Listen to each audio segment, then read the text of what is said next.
Welcome back, everyone, to another Explainer. If you were with us for our last deep dive, you know we spent a good chunk of time analyzing the end of Prophet Moses' era and that incredibly arduous journey the Israelites faced out in the wilderness. But today, today we're arriving at a literal historical turning point. We're talking about a massive moment of culmination, entering the Holy Land under the leadership of Prophet Joshua. It's time to move from wandering to arriving, from waiting to acting. Let's dive in. But getting to that destination brings up a massive, immediate dilemma. Think about it. After Prophet Moses, who is going to actually lead the Israelites to their ultimate destination? The dramatic stakes here are just off the charts. Moses was a monumental, foundational figure, right? And now, the Israelites' long, exhausting journey has reached this pivotal crossroad, right at the edge of the promised destination. Without the right successor, without a leader who can carry that divine mandate, the entire journey could literally collapse right at the finish line. Section 1. The Leadership Transition. A new leader emerges. Following the passing of Prophet Moses, a new, divinely supported leader was absolutely essential to guide the people forward. Looking at the timeline of this transition, we start with the end of the wilderness journey. Decades of nomadic life are finally wrapping up. Then we have the deeply impactful passing of Prophet Moses. And finally, crucially, the appointment of Prophet Joshua. And God didn't just choose some random stranger. He specifically chose Joshua, who was Moses' close companion and absolutely dedicated servant. He had been there all along, learning, observing, and really being granted special divine support for this exact critical moment. With that appointment, the atmosphere completely shifts. The wait is finally over. This was a journey restarted with incredible courage and faith. Just imagine the renewed energy of the Israelites. For years, they had been anticipating this precise moment, just waiting for the promise to be fulfilled. Now, under Prophet Joshua's divinely guided leadership, they set out with a totally fresh sense of purpose. It's this powerful, historical moment of a whole nation taking a collective breath and stepping forward together, totally backed by divine support. Moving to Section 2, the Holy Land's Challenge. Facing the fortresses.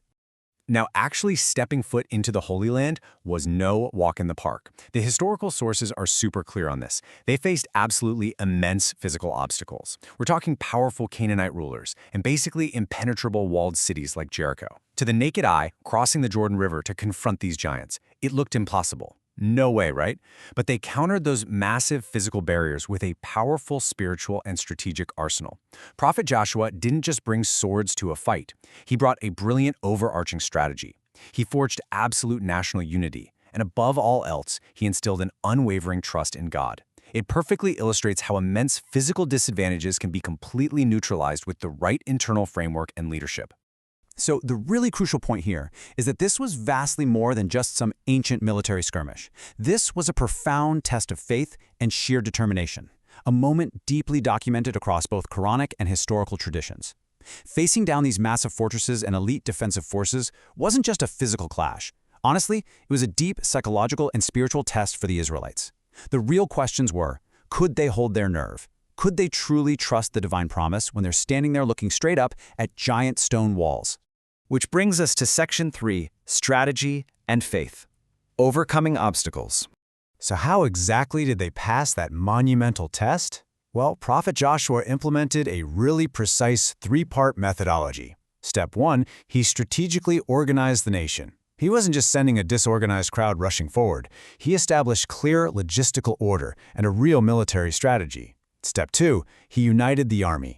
A fractured force would have been immediately crushed by those powerful regional rulers, so he ensured absolute cohesion among the tribes. And Step 3, the most important one, they relied completely on Allah.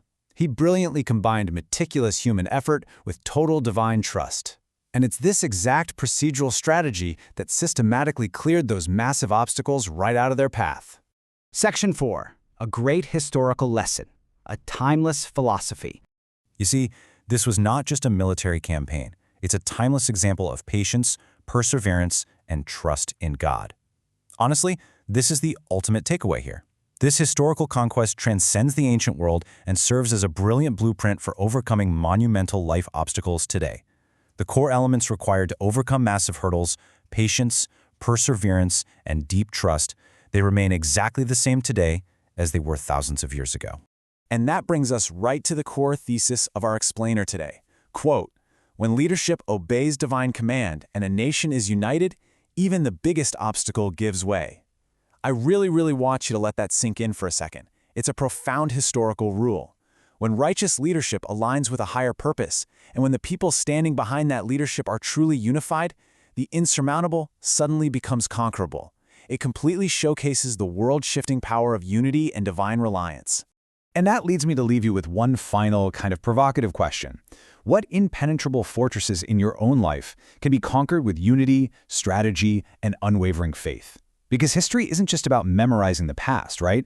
It's a mirror for the present. I absolutely challenge you to apply these phenomenal historical lessons from Prophet Joshua to your own personal challenges. Thank you so much for joining me for this explainer. Keep analyzing, keep learning, and I'll see you next time.